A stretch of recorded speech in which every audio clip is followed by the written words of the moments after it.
But it's also important to remember that Iran refuses to talk about the ballistic missiles, to us or to anyone. And that's a big problem. This is my video update on this Thursday, midday, February the 26th, coming to you from Limassol, Cyprus.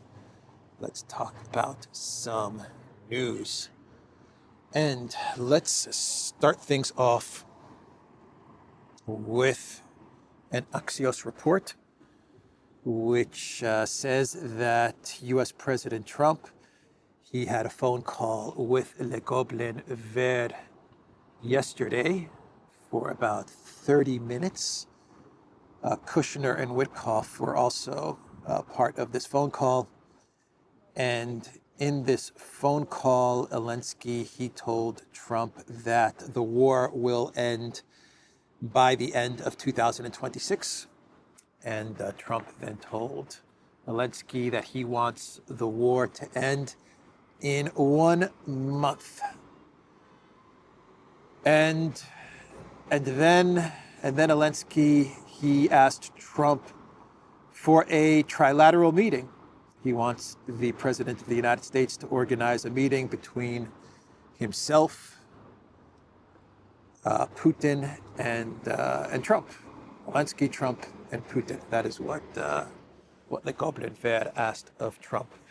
According to Axios, Trump told Zelensky that if the next round of negotiations goes well and progress is made between Russia, Ukraine, with the United States always being the neutral mediator, then Trump is going to organize a trilateral meeting, that he will put together a trilateral meeting between the three leaders, because Zelensky claims, according to Axios, that it is Trump who can bring an end to the conflict, but you have to have that meeting between Zelensky, Putin, with Trump sitting in the middle between both those leaders in order to bring them together. So that is the report from Axios. Axios is citing a Ukrainian official and two unnamed diplomats familiar with this phone call. Axios is also reporting that Dmitriev, Russia's economic envoy, could be in Geneva today, meeting with Kushner and Witkoff. I know how Trump can end the war. Not in 1 month. If he really wanted to end the war, I could tell U.S. President Trump how to end it in 2 weeks.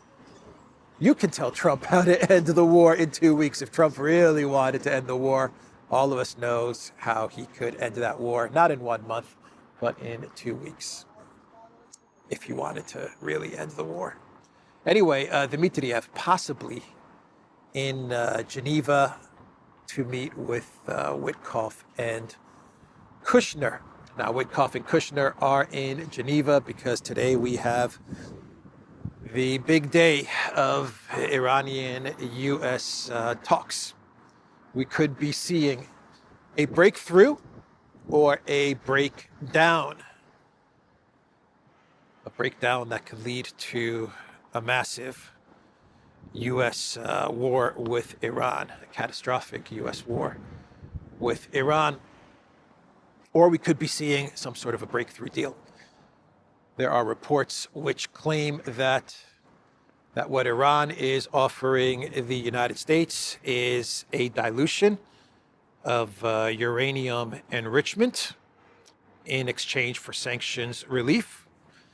That is where the Iranians are for full sanctions relief, by the way. Dilution, uranium enrichment for full sanctions relief, and no missile negotiations, no ballistic missile talks, none of that. All of that is off the table.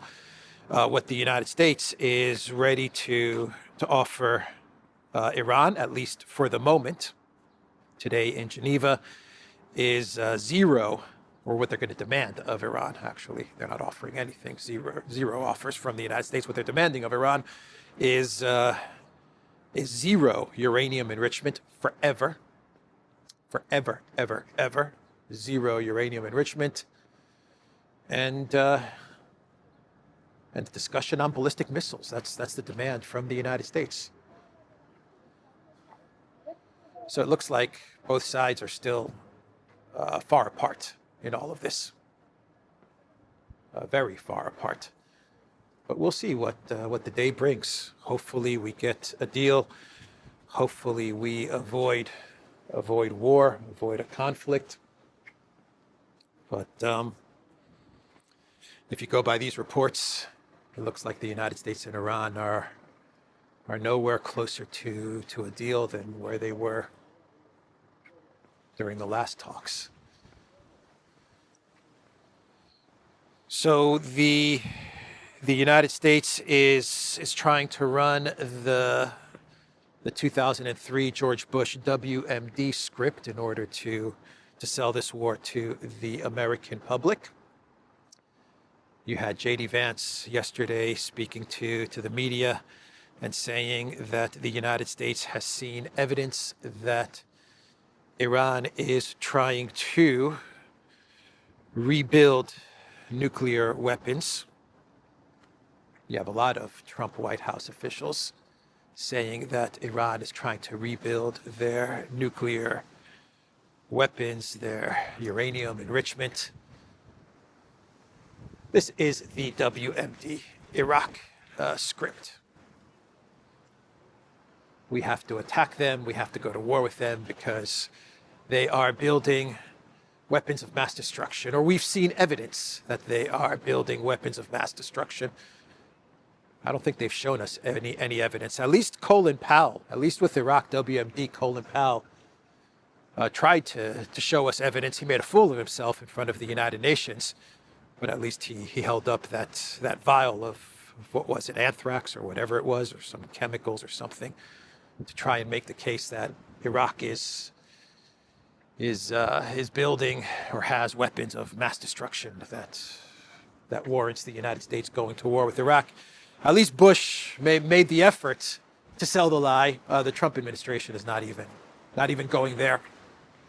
They're just giving interviews saying, yeah, we've seen evidence that they're trying to rebuild their nuclear weapons. And all of this comes after the thousands of statements from U.S. President Trump and the entire Trump White House following Operation Midnight Hammer, where they said 100% without a doubt that Iran's nuclear capabilities have been completely destroyed. Obliterated is the word that Trump used.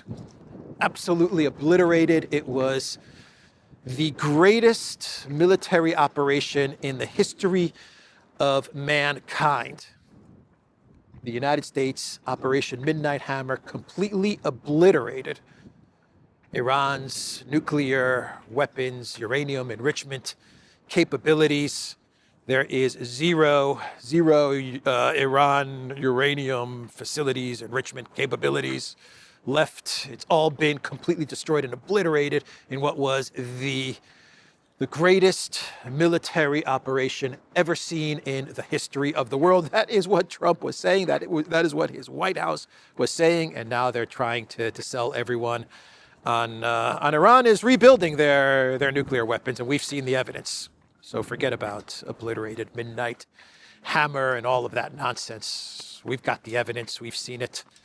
We're not going to show it to you, but we've seen it. We've seen it. So that's the case that they're making for war. Politico is running an article which claims that one way the Trump White House is going to sell a conflict with Iran to the American people is if they get Israel to strike first. This is what Politico is reporting.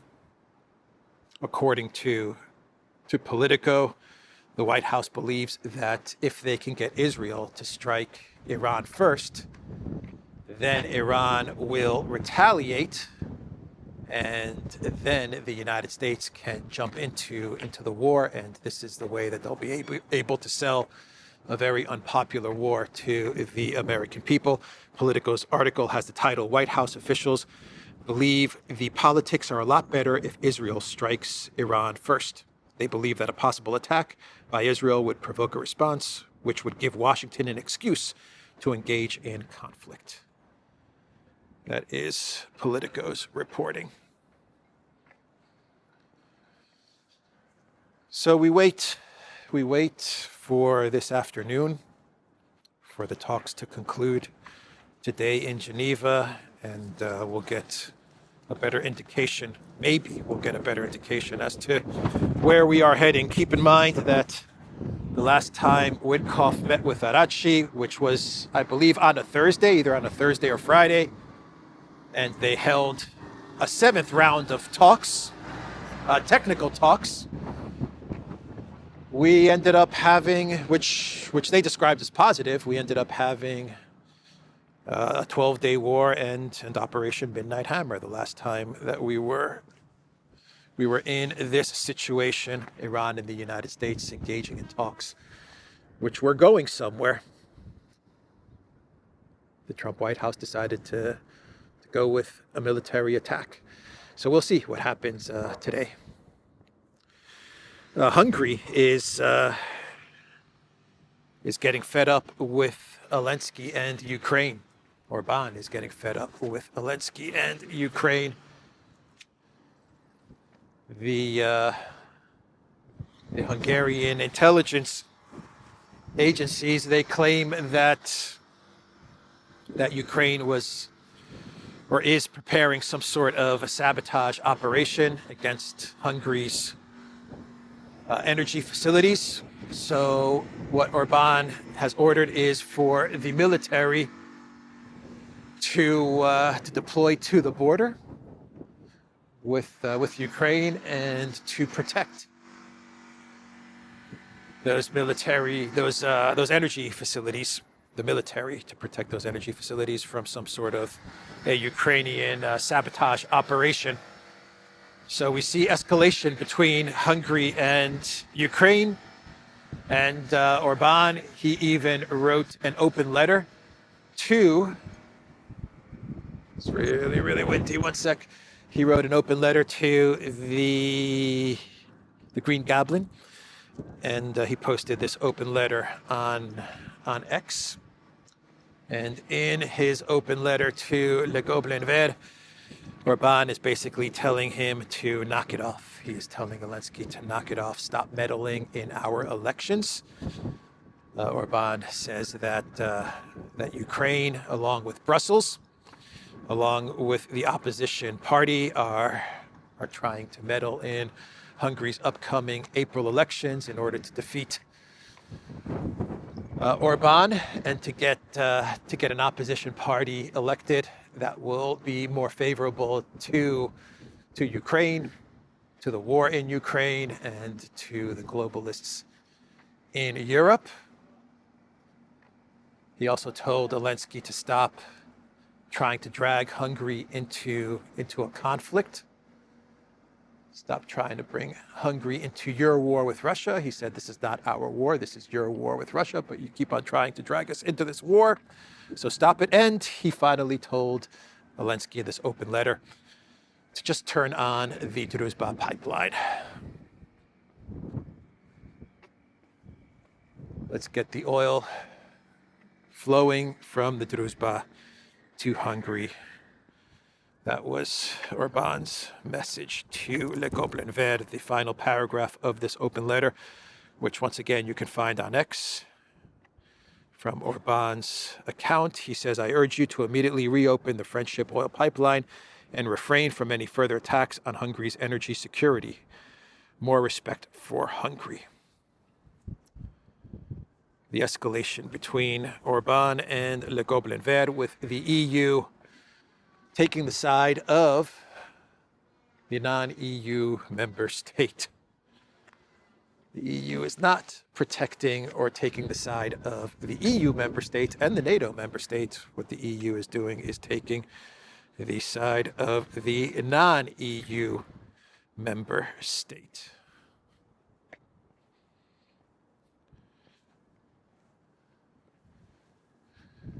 So BlackRock Mertz, he was in China, or he still is in China. He went to China to meet with Xi Jinping. It seems like all of the EU leaders, the deindustrialized, recession-broke EU member state leaders, are running either to India or to China. so that they can make some business deals. I believe that China is Germany's #1 trade partner, even more than the United States. So Merz went to China to talk business, to talk trade, but to also talk about Project Ukraine. And he asked Xi Jinping to exert influence over Putin and Russia, so that China can get Russia to end the conflict in Ukraine. Of course, Merz has to talk about Project Ukraine to Xi Jinping and to China. All of these EU member states going to India and to China. They're in a fight with the United States, or they pretend to be in some sort of a fight with the United States. So now they're ready to do business with 2 key BRICS members. I think they're trying to subvert BRICS more than they're trying to do business. You pretend to be in a spat with the US, then you run off to BRICS member states with the ultimate goal of trying to subvert and break apart BRICS.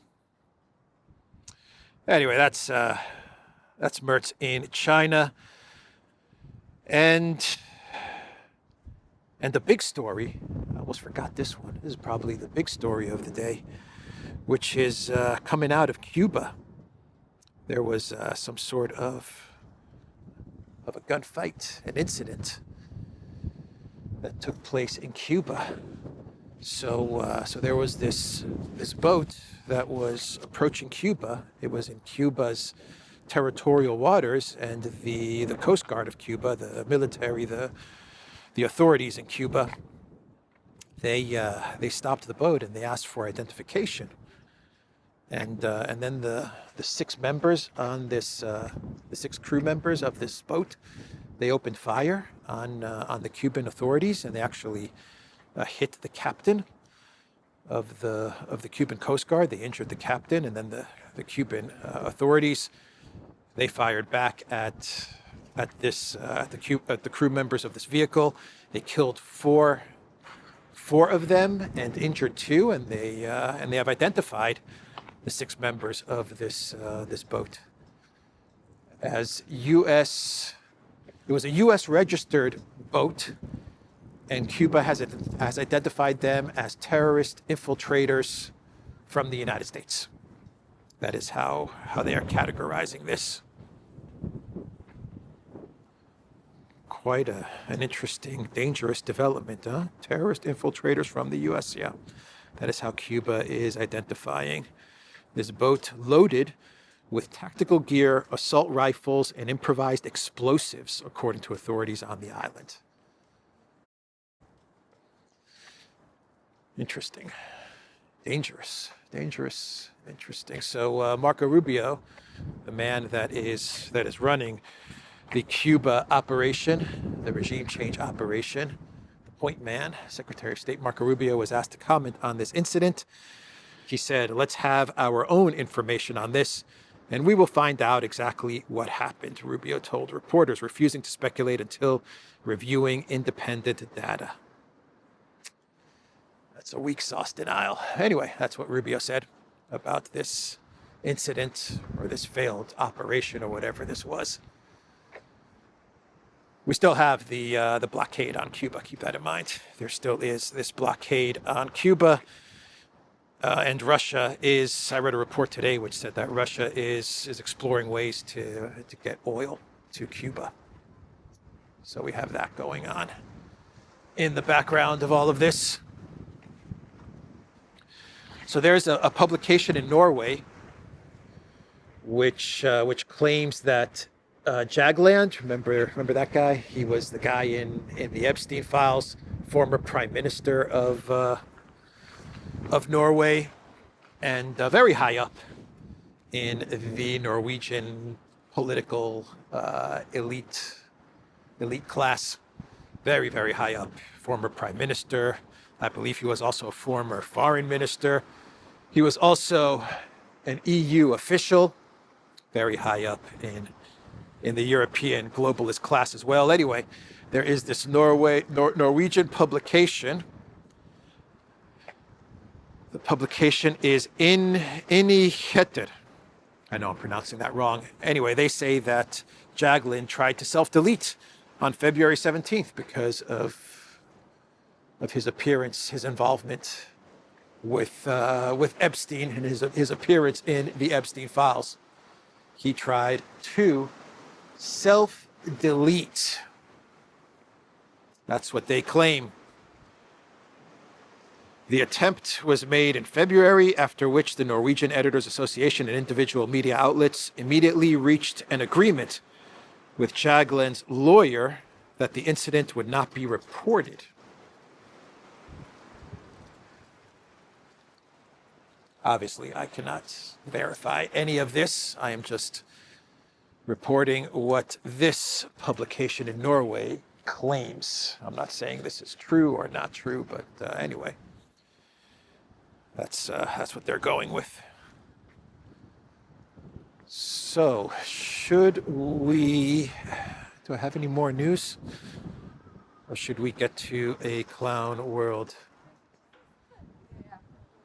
Let's get to a clown world. We can wrap up today's Thursday video. So let's start things off with the Telegraph. The Telegraph is mocking the USS Ford and the USS Ford's toilet problems. And this is an article published by the UK Telegraph yesterday. The world's largest warship is heading to Iran with broken toilets. Plumbing issues are wreaking havoc on board the USS Gerald R. Ford as it sails across the Mediterranean. Toilet problems are wreaking havoc. They're wreaking a lot more than havoc, that's for sure. The UK Telegraph is reporting this about the USS Ford. Okay, the Telegraph says the world's largest warships heading to Iran with broken toilets. There have been 205 toilet breakdowns in less than 4 days. Can you imagine if your toilet broke down 205 times in 4 days? That would be bad. That would be really bad. Oh boy, the toilet issue for the USS Ford as the United States possibly gets ready for war with Iran. So that's the Telegraph reporting on the clogged up toilets. And I saw this video on my Telegram channel yesterday, and I believe it's a video from the events in Kiev for the 4-year anniversary of the SMO and the full-scale unprovoked Russian invasion. And you can see Zelensky. I'll post the video in 1 second. I'll put up the video. But in the video, you have Zelensky waiting for Alexander Stubb, but he can't see Alexander Stubb. He's waiting for him. Where is Alexander Stubb? So that the events can proceed.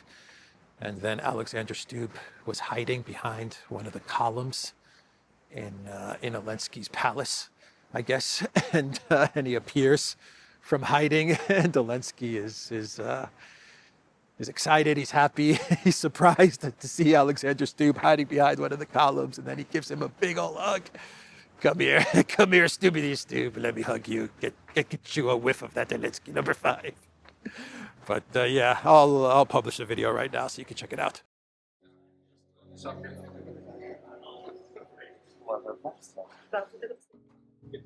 So that is Alexander Stubb, Stubbity Stubb, the leader of Finland, and Zelensky playing peekaboo or playing hide and seek. These are the leaders of Europe, everybody. These are the leaders of Europe. These are the people that are going to defeat Russia, playing hide and seek. Podolyak, where is Mr. Stubb? I can't see Mr. Stubb. Where is he hiding? Oh, there he is. There you are, Alexander. Oh, you like to play this game, hide and seek. I like hide and seek too. Okay, do it again, Stubb. Do it again. Go hide, go hide. I will count to 10. 1, 2, 4, 6, 8, 9, 10. Podolyak, where does tube go? Don't tell me, Podolyak. Don't tell me where do you go. God help us. God help us. Anyway, that's the video, everybody. The Duran.locals.com. We are on X and Telegram and Rumble. Go to the Duran shop, pick up some merch, and check us out on Substack as well. There is a link to our Substack in the description box down below. I will see everybody tomorrow. Take care.